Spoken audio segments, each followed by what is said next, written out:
if you remember, if Hi somebody, Sanjay, yeah. It's online now. Uh, so, welcome to another session, Sanjay. It's a session on some new announcement that has been made by the Ministry of Company Affairs on company formation rules. A lot of small changes, but I think some of them are maybe key changes. So if you can run through them and post it for the startup community for their benefit, or I think these are not for the startup; these are for anybody who is wanting to form a company, register a new company. So can we understand what are the most important changes here? so I mean, on a broader level, this has created a lot of discussion in at a lot of fora as to why in India it takes so much time to incorporate a company and again to shut it. If I want to start a new business, incorporate a company, why can't I just do it in a day or two, like I do in Delaware or Singapore or other companies, other places, and just do my business? And if I'm not happy with my business, why cannot I just shut it, just declare myself bankrupt, insolvent, or just without declaring myself bankrupt, also I can just wind up my company and move on? Why do I have to sort of uh, get hassled with a lot of issues while in corporation, and more importantly while winding up my company? So on the winding up issue, the company are now going to be wound up under the new bankruptcy code, which the government or a lot of effort has been able to pass in the parliament. So hopefully we will see that, and there for small companies which will fall under startup category, there's a specific process and a timeline given. So hopefully that will address the winding up problem. As far as the incorporation problem is concerned, there are various aspects to it.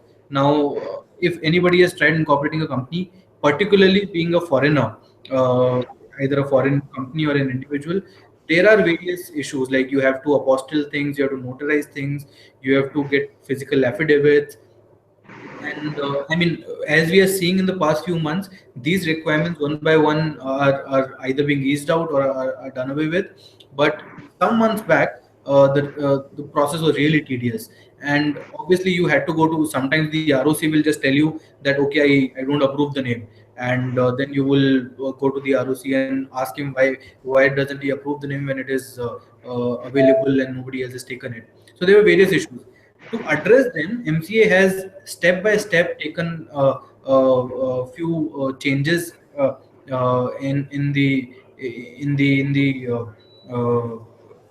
the way that they think is feasible for them to implement. So first one that they did in the beginning of this year was actually to move the incorporation process from each state ROC or each regional ROC to the centralized system that the MCA has in NCR. And now all the applications for incorporation are going to be dealt there. Name approval now comes in a day or two, and after name approval, the process is really smooth, and people are getting incorporation applications approved in a week or so. So that is really improved. There were still a few concerns. Like one of the concerns was that you need to give a lot of documents during the incorporation process if you are an individual or a company or otherwise.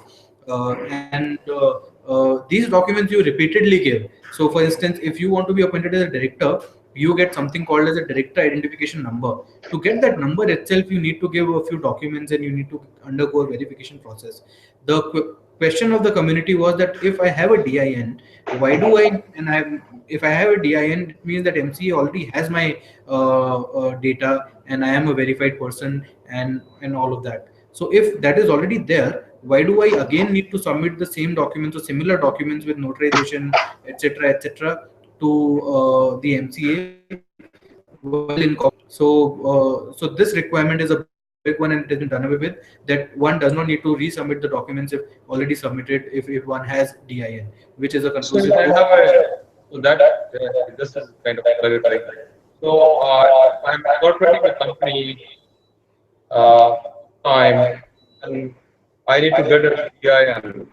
And once I have a DIN for every other purpose in the ROC or for purpose of incorporating company for any other purpose, the DIN works as as a KYC document.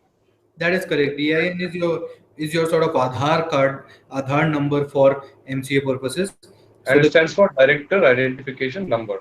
it is director identification number. To be appointed as a director on the board, you need a DIN, and once you have a DIN, then if you're incorporating a company, then you don't need to submit your documents again as the process of incorporation, because you already have the DIN. You can just quote the DIN and move on. So that is one change. The other, and I, it was historic under the Companies Act that the last page of the memorandum of association and articles of association you must is a page wherein the details of the subscribers, it is called a subscribers page, which are written by hand. So each subscriber will write his name, the number of shares he's going to be allotted as subscriber, his address, etc., etc., on the back of, on the last page of the memorandum of association as well as articles of association. And like in this day and age, it really did not make any sense as such. Why do you need this to be written by hand?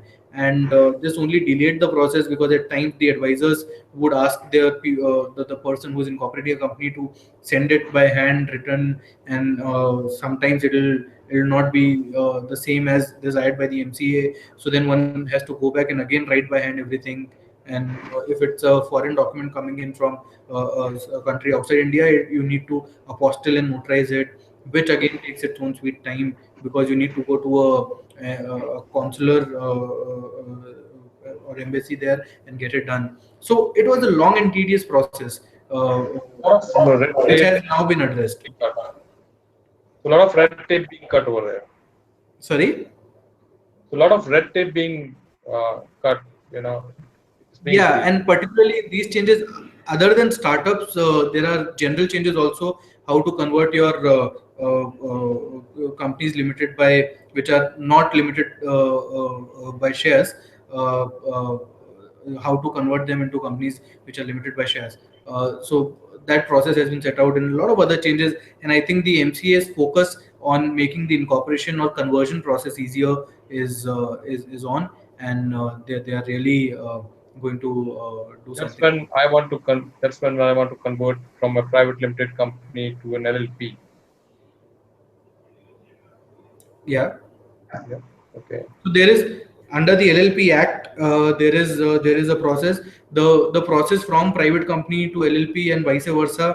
They're both something one can do. But today the process is not very streamlined. Lot of companies are not using it. A lot of LLPs are not using it because of procedural hassles. And that is another point in our Stay in India checklist, that we are coordinating with the MCA, and hopefully there will be a resolution there as well. Okay.